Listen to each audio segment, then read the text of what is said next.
Hey, you all. Okay, so real quick, I want to introduce y'all to my peoples. Okay, I energy is energy. Okay, those that are with the shit, you know what I'm saying. Everything is energy, right? And so I work with my bloodline energy, which is Egyptian, of course, right? And so those of us that again, we with the shits, we know that certain energies choose us. So when you want to work with certain deities, you don't just jump right in and work with them. They have to kind of choose you to work with. And so a lot of them choose you based on your own attributes and gifts and things like that, right? um and then as you get to know them and get to know yourself, you realize that this is your bloodline. So I collect symbols of my Egyptian royal bloodline, the ones that I typically work with, the ones that chose me. So I just want to share these with you because I think these little things are so cool. Like, so let me introduce y'all to my family. Okay, let me hold on. These has got my Sherlock Holmes on, and y'all see I'm still fooling with them lashes. I'm trying to get used to this. I am like. So anyway, let me turn the attention to my family. Let me introduce y'all to my peoples, okay? Because I think these things are so cool. So let me introduce you. Okay, so hold on. Let me turn this camera around. Okay, so this is okay. So this is Sekhmet. Okay, look how beautiful she is. Isn't that gorgeous? Oh my, I just get a kick out of these things. I love Sekhmet. So, all right, so Sekhmet, let me explain to you what she does. She's a goddess of war and a destroyer. She was known to destroy the oppressed, or the not oppressors, but the opposers of the sun god Ra. Okay. She was sometimes called the Eye of Ra. Um, so basically, she was kind of known for her battle prowess. She didn't take no shit. Like Sekhmet, what she went for them games. She was also like I think she had power over like pyrokinesis or something like that too, like power over fire. But she's always depicted as a lioness. So me being a fire sign, I have some very important Leo placements. So she kind of chose me to work with, and you know that's a whole nother video to tell you how they choose you and how you know that they want to work, those energies want to work with you. So Sekhmet is also like she's a goddess of healing, definitely a protector. She was a goddess of war. She's definitely a goddess of protection. So that's one of my peoples right here. I love her. Now, one of the things she was super skilled for was her intellectual war prowess. Like, she was extremely smart, and she knew how to go to battle with her wits and her mind too. So see this beautiful cobra on top of her head. Like, yeah, this is my girl right here. So that's Sekhmet. So Sekhmet. Oh, and I have crystals up here too. That's a whole nother video. I'll explain these crystals another time. But Sekhmet, this is her sister, Bastet. Okay, this is Bastet. Isn't that gorgeous? I love her. Isn't that beautiful? I had to fix her because when she was delivered, it had a little chip in it or whatever, but I didn't fuss about it. I just kept rolling with it. So Bastet is like, she's a feline goddess from Egypt, daughter of Ra. She's actually Sekhmet's sister, like I said.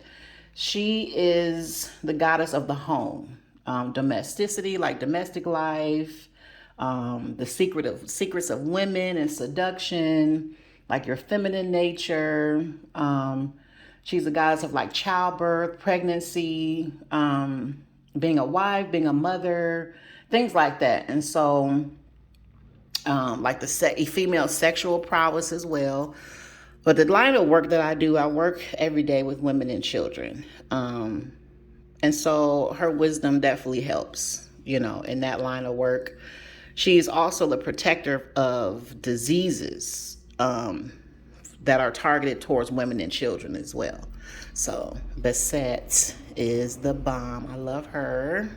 So she's really good when you need, you tapping into your femininity and your motherhood and fertility and all that kind of stuff. Childbirth, pregnancy, you name it. So, the epitome of what women do as goddesses, this is Bastet. She's depicted as a cat, which is her softer nature. This is Thoth, Thoth. So, and there's an energy crystal down in here too in his bowl. So this is Thoth. Isn't these lovely? Oh my gosh.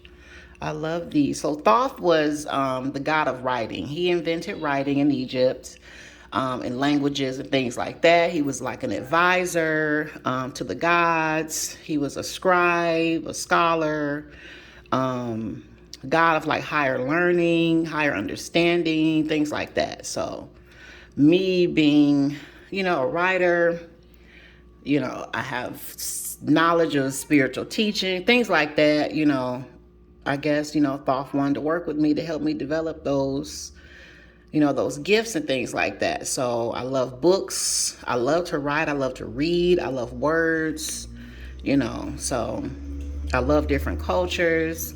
So that is the Egyptian god of scribes and writing. That's Thoth.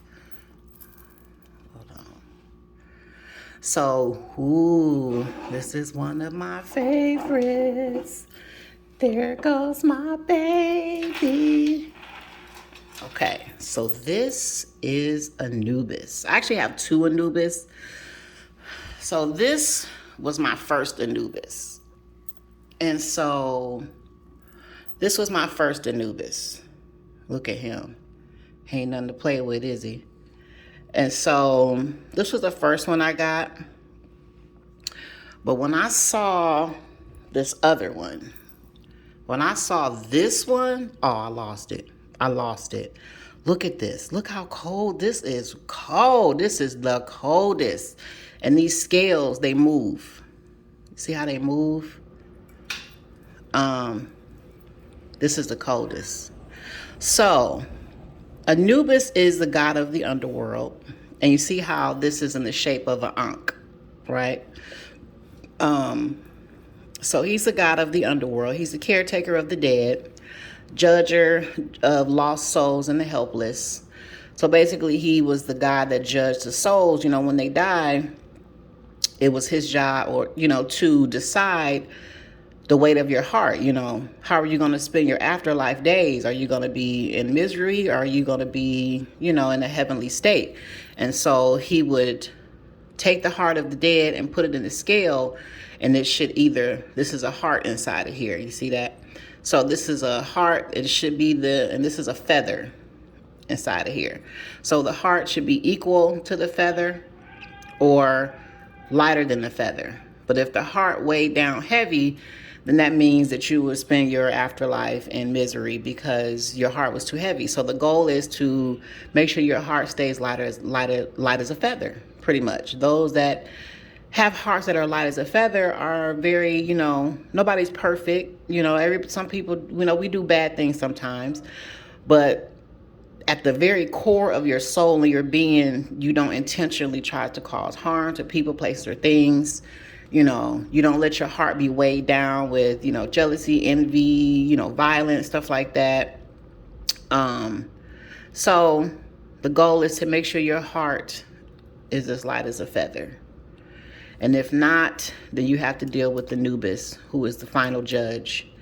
And these are the souls and the skulls of the evil intent and ill will people that he's collected from the afterlife. These people want shit, clearly. And I'm a Aries, and I noticed that this ram was up here, this ram symbol. So This is my favorite one. I love this right here. This one kind of helps you, you know, keep your heart and your mind in check. You know, try your best to be a decent person when you can. You know, try your best to resist certain things. Leave other people alone, stuff like that. You know, just pay attention to your soul's journey and make sure, you know, when Judgment Day come, your heart weighs where it should. All right. So, and in this, I always keep honey right here because in the Egyptian times, honey was like, you know, a very hot commodity for them, you know. So I always keep fresh honey out for my ancestors on their little altar. So this, hold on, let me put this back. Move this out the way. This is Isis. So Isis, there's many forms of Isis, okay? But this is the queen of the throne, okay? A lot of times her headpiece is like a throne, her shield for protector. You know, Isis is the be-all, end-all, okay? Goddess of healing, goddess of protection, goddess of like motherhood, things like that. What else about Isis? She was, I mean, they call her the Great Mother. She was the goddess of like magic and the moon.